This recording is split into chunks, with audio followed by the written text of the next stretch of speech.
ሁለተኛው ጥያቄ ደግሞ ለፊታችን ተልባ፣ ሩዝ፣ ድንች የመሳሰሉ ነገሮች ቡና፣ እንቁላል አድርገን እንቀባለን። ያን የምንቀባው ሽንት ቤት ውስጥ ነው። ሐራም ይሆናል? ችግር የለውም።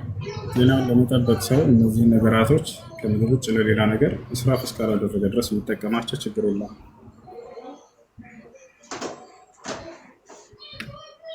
እሺ ጀዛከላህ ኸይር።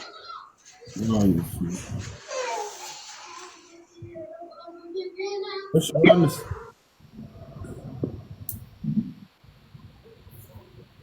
ዮሐንስ የሚሰማ ድምጽ ይሰማሃል? ይሰማል። እኔ አሁን ለምሳሌ አንድ ጥያቄ ብቻ ልጠይቅ። አሁን ለምሳሌ የስላሴ አስተምህሮ እንደዚህ አቆጣጣሪና ሰው የስላሴ አስተምህሮ ስህተት ይሁን ኢየሱስ ክርስቶስን ደግሞ አምላክ የማይሆን አልተሰቀለም ይላል። ይሄንን በማመኔ ለምንድን ነው ነብዩ መሐመድ መከተል ያለበት? ምን አልከኝ? አሁን ለምሳሌ ክርስትና ትምህርቱ ስህተት ይሁን ሃይፖቴቲካሊ ነው። ስህተት ነው እያልኩት ስህተትም ነው እንጂ ለምን በል ሳይሆን ነው። እሺ እኮ አንተ እሱን ግን አንዱ ሰዳልኩና ጽንፍ ላይ የለም ስላሴ ካለ ሰይ ይመጻል ችግር የለውም። ይኸውልህ እሱ ወርድ ፋላሲ የሚባለው እንደሱ አይደለም እኮ እሱ ነው ስላሴ ማለት ነው ማለት ነው። አዳምጠኝ። ስላሴ ማለት ነው ስላሴ ማለት የክርስትና ትምህርት አይኑር። አሁን ስላሴ የሚባለው አብን ወልድ መንፈስ ቅዱስ አይኑር እኮ ሰማህ። እዚህ ነካክቶ ማለት የሚባል ነገር የለም። የመጣበት ቤት ምናልባት ተሳስተሃል አላውቅም። ስላሴ የሚባል ትምህርት አለ የለም? ክርስትናም ተሰቀለም አልተሰቀለም እሺ ይሁን። በክርስትናም ስህተት ይሁን እኔ ነብዩ መሐመድ መከተል ያለብኝ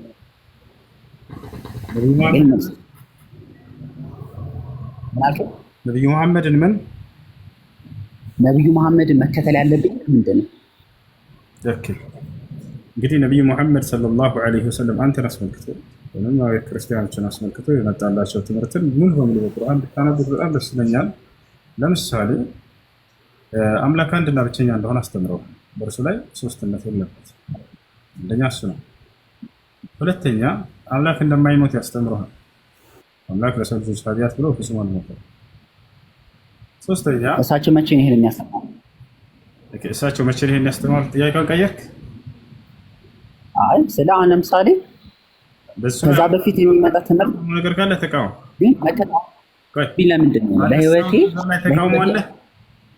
ዮሐንስ ባነሳሁት ነገር ላይ ተቃውሞ አለ? አንሳልኛል ካነሳሁ በዚህ ነገር ላይ ተቃውሞ አለ? ትክክል ናቸው አይደሉም? ትክክል መሆናቸው በምንድን ነው ማለት? በቃ እንደሱ ከሆነ አንተ የእምነት ባለቤት ስለሆንክ በመጽሐፍ አረጋግጠልን ትክክል ናቸው አይደሉም የሚለውን ችግር ነው። በአንተ መጽሐፍ ላይ አይደለም ነብዩ መሐመድ ሰለላሁ ዐለይሂ ወሰለም አምላክ አንድና ብቸኛ እንደሆነ ያስተምራሉ። ያንተ እምነት ደግሞ አምላክ አንድም ሶስትም ነው ብለህ ታምናለህ። ትክክለኛው ያንተ ነው የራሳቸው ማረጋገጥ ትችላለህ በመጽሐፍ ይቀጥላል። ያላ በአንተ መጽሐፍ ለሄድላችሁ እኮ ሄደልና አሁን ስለዚህ በእኔ መጽሐፍ መሰረት የኔ ለሄድላ እንደሱ ከሆነ እንግዲህ አሁን ትክክል እርሳቸው ናቸው። ምክንያቱም አንተ አምላክ አንድም ሶስትም ነው ብለህ ነው የምታምነው አይደለ? በመጽሐፍ ቅዱስ ላይ ከኦሪት ዘፍጥረት እስከ ራዕይ ድረስ አምላክ አንድም ሶስትም ነው ብሎ ያስተማረ ነብይ ካለ ንገረን። እኮ ያላስተማረ ሳለ እንደዚህ ነገር አንተ ትምህርትህን ግለጽ እንጂ በመጽሐፍ እኮ እኔማ ነገርኩህ። ይኸውልህ አምላክ ካለ አሳየን። አምላክ አንድም ሶስትም ነው ብሎ ያስተማረ አንድ ነብይ ጥቀስልን። አሁን ያው በትምህርት ደረጃ አምላክ አንድም ነው ሶስትም ነው ብሎ ያስተማረ ወይ ደግሞ ዶክትሪን የቀረጸ የለም። ያሰላ የመጀመሪያው እውነተኛ ልጅ አንተን ትምህርት ምንድን ነው የሚያበላል? አምላክ አንድም ሶስት ነው ብሎ ያስተማረ የለም ማለት ነው። ያዘማ በረካ ነው አላህ Subhanahu Wa Ta'ala በረካውን ይላክልህ። ለማንኛውም አምላክ አንድም ሶስት ነው ያስተማረ የለም። የኛ ትምህርት ደግሞ ምንድነው? አምላክ አንድ ነው። እርሱም የአብርሃም የኢስሐቅ የያዕቆብን አምላክ ብቻ ነው እናመልክ። አታመልክ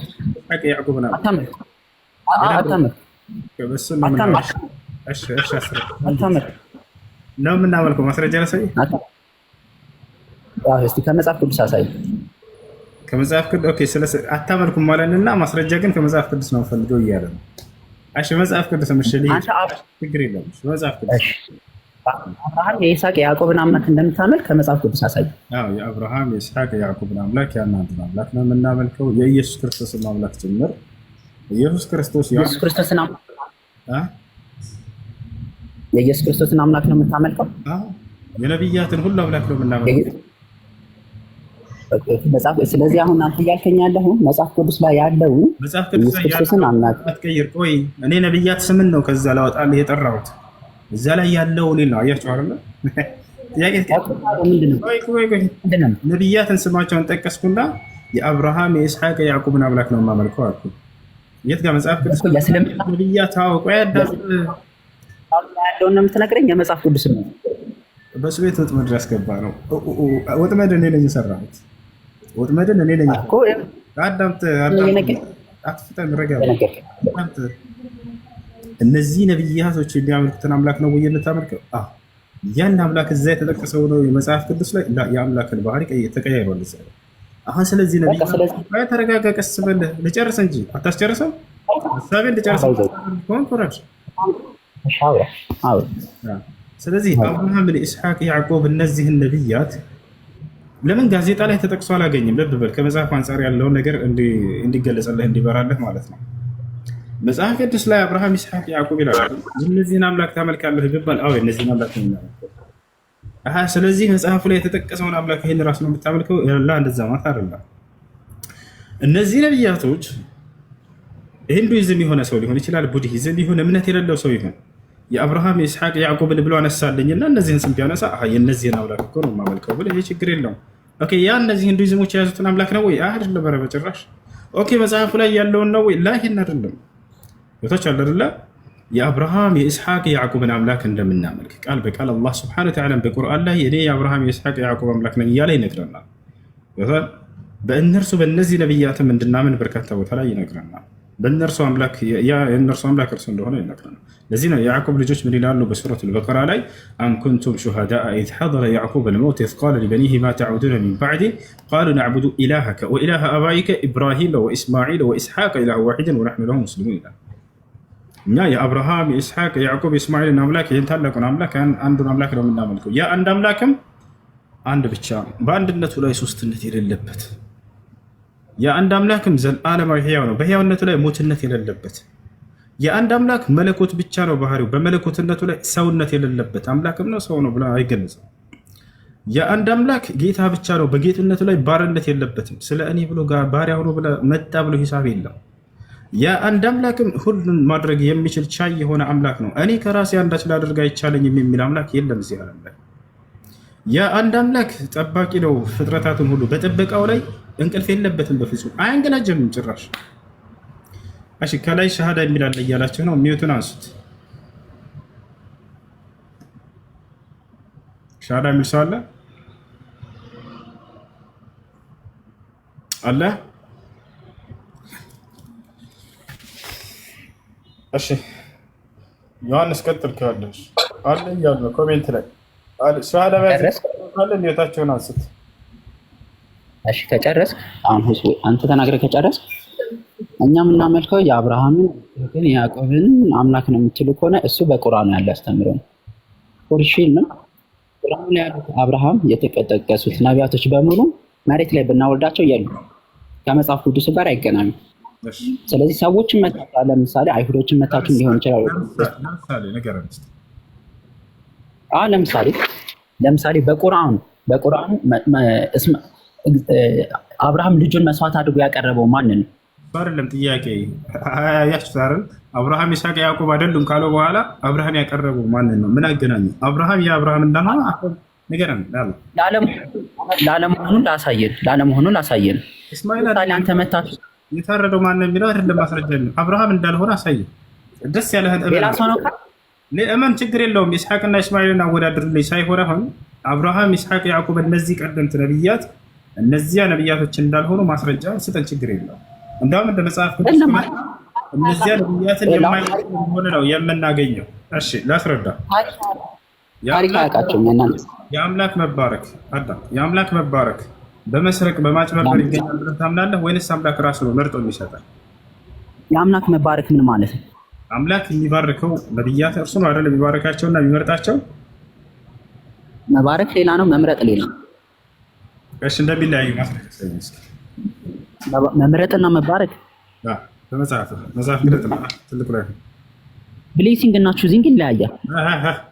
አውጣና መጽሐፍ ከዛ ላይ ያሳየው። አሁን ላወጣልህ አልችልም። ይኸውልህ ፎሎወሪ ትንሽ ስለሆነ ላወጣልህ አልችልም። ትፈለስፋለህ እንዴ? ብራዘር ከቅድም ጀምሮ በፍልስፍና ነው። ቅድም ማስረጃ ስጠይቀው አላውቅም ነው። በጨበጣ መወያየት የለም እዚህ ጋር። ለምታወራው ነገር ማስረጃ ይዘህ ነው። አንተ ላወጣልህ አልችልም። ግንማ ፍች እሰጥሃለሁ፣ አናግርሃለሁ። ቅድም ፈታ ስለ ማርያም በማን የፈታው አልኩት። እኔ ራሴ ነኝ የምፈታው አለ። እኔ ከራሳቸው የተናገራቸው አይከብድም። ስለ ሃይማኖት ማስረጃ ስጠኝ። እኔ ራሴ ማስረጃ ነኝ፣ እኔ እፈታለሁ።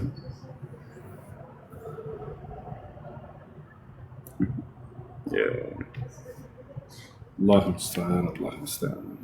እሺ ከላይ ያላችሁ ሰዎች ወአለይኩም ሰላም። አንድ ጥያቄ ነበረኝ። እሺ ጥያቄ ማለት ነው ሴት ልጅ ቀብር ዝያራ መዘየር አትችልም አይደል? እና አሁን እኔ እናቴ ከሞተች የት እንደተቀበረችም የት እንዳለችም አላውቅም። 20 ዓመት ምናምን ሆኛል። ሄጄ ያን ቀብር ዝያራ ብዘይር ችግር አለው? ምን ያደርጋል? ጥቅሙ ምንድን ነው ንገሪኝ እስኪ። እዛ ብትሄጂ አሁን አንቺ ሀዘንሽ ነው የሚነሳው። ነቢያችን ሰለላሁ ዐለይሂ ወሰለም በነገራችን ላይ የቀብር ዝያራን ሴቶችን የከለከሉት ለእርሷ ከማዘን አንጻር ነው። ብትዘይር ባትዘይር የሚጎዱት የሚጠቀሙት ነገር የለም። ነቢያችን ሰለላሁ ዐለይሂ ወሰለም ግን ሴት ልጅ ከወንድ ልጅ በባህሪዋ የተለየች ነች። ምንድነው ባህሪዋ የሚለያት ከተባለ በጣም ተሰባሪ ነች፣ አዛኝ ነች። ይህ ሁላችንም የምናምነው ነገር ነው። አንድ ሰው በሞተ ቁጥር ማረጋገጥ ትችላላችሁ። ወንድ ልጅ ምናልባት ከጓደኞቹ ጋር ጠዋት ሰብሰብ ብሎ ጋቢውን ለብሶ ምናምን እንደዚህ በቃ እንትን ሊል ይችላል። ሴት ልጅስ ምናልባት ራሷን ስታ ልትወርቅ ትችላለች። አባትሽ ሞቷል ተብላ ቢነገራት ቀኑን ሙሉ ስታለቅስ ትኖራለች። ባስታወሰች ቁጥር ቶሎ ቅርብ ነች። ይህ ነገር በሴት ልጅ ላይ ነቢያችን ሰለላሁ ዐለይሂ ወሰለም እንዳለ ስለሚያውቁ ዳግም እየሄደች የአባቷን የወንድሟን የእናቷን ቀብር የልጇን ቀብር እያየች ልቧ ዳግም እንዳድስ እየታደሰ እንዲሰበር አልፈለጉም። ከዚህ አንጻር ምን ታድርግ ታዲያ አሉ። ቤቷ ሆና ዱዓ ማድረግ ትችላለች። ወንድ የሚያደርገው ሁሉ ታደርጋለች። ኢስቲግፋር ሰደቃ ታደርጋለች። ወንድ ልጅስ በባህሪው ወንድ ልጅ ጠንካራ ደንደን ያለ ደረቅ ያለ ቦታቸው አላረ ቢሄድ ምናልባት ቀብርም እንደሷ እንደዚህ የሚያዝንበት ያን ያክል እንትን ላይኖረው ይችላል። ስለዚህ ከዚህ አንጻር ነቢያችን ሰለላሁ ዐለይሂ ወሰለም ለሞተችዋ እናትሽ ቤቶች ላይ እንደፈለግሽ ዱዓ፣ ኢስቲግፋር፣ ሰደቃ ማድረግ እንድትችይ ተፈቅዶልሽ። ያ ወንዶች እዛ ቢሄዱ ራሱ የተፈቀደበት ለሁለት ዓላማ ብቻ ነው። አንደኛ ለተዘኩር ለመገሰጽ፣ ሁለተኛ ለዱዓ ወልኢስቲግፋር ለልመይት በዚያ ለሞተ ሰው ዱዓና ኢስቲግፋር ለማድረግ ብቻ እንጂ ሌላ አይደለም። ይባቻል ያ ነው። እሺ ሰላም አለይኩም። ወአለይኩም ሰላም። አይ ጀዛከላህ ብራዘር። እሱ ሳምንቱ ሙሉ እንግዲህ ያው ለመግባት አልቻልኩም። ዛሬ አላህ Subhanahu Wa Ta'ala ፈቅዶልኝ ገባው። አላህ Subhanahu Wa Ta'ala እድሜ ረጅም ሰጥቶ ባለበት ቦታ አላህ Subhanahu Wa Ta'ala መላእክቶቹ ይጠብቅህ። በአንተ ሚንዳ ደግሞ አላህ Subhanahu Wa Ta'ala እኛም ሰምተን የምንሰራበት አላህ ያድርገን። ወላሂ ከልብ የምወድ ወንድሜ ነውና ሰሞኑን አንተ መከታተል የጀመርኩት እና ወደ ጥያቄ ሲሄድ በብዛት ወገኖቻችን መተም ያው ከጨለማ ወደ ብርሃን በአላህ ፍቃድ ሰበቡ ሆኖ አንተም እንትን ያደረጋቸው ነው።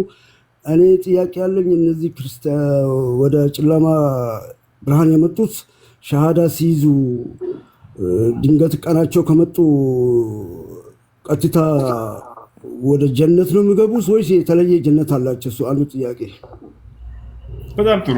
አንድ ሰው እስልምናን ተቀብሎ ሸሃዳ እንደያዘ ወዲያው ቢሞት ወዴት ነው የሚሄደው ለሚለው ሙስሊሞች ወደ ገነት ነው የሚሄዱት የሚለው የአላህ ሱብሓነሁ ወተዓላ ቃል ነው በእነርሱ ላይ። ይሄ ነገር ተከስቶ ነበር። የሚገርማችሁ መቼ ካላችሁ በነቢ ሰለላሁ ዐለይሂ ወሰለም ጊዜ በነቢዩ ሰለላሁ ዐለይሂ ወሰለም ጊዜ አንድ አይሁድ መጣ። ወዲያው እስልምናን መቀበል እፈልጋለሁ አላቸው። እስልምናን ተቀበለ። ወዲያው ከጠላት ጋር ጠላት ነቢ ሰለላሁ ዐለይሂ ወሰለምን ለማጥቃት የመጡበት ጊዜ ነበር። ወዲያው ተፋለመ። ወዲያው ሞት። ይሄ ሰው አልሰገደም፣ አልጾመም፣ ምንም የሰራው መልካም ስራ የለውም ጊዜ ስላላገኘ ማለት ነው። ወዲያው ግን እስልምናን ተቀብሎ ይሄ ሰው ኡሪዱ አን ኡጃሂደ ፊ ሰቢሊላህ አላቸው። ከእርሶ ጎን እንድንቆም ታዘናል እና ከእርሶ ጎን መቆም እፈልጋለሁ። ወዲያው ይሄ ሰውዬ ተሰዋ።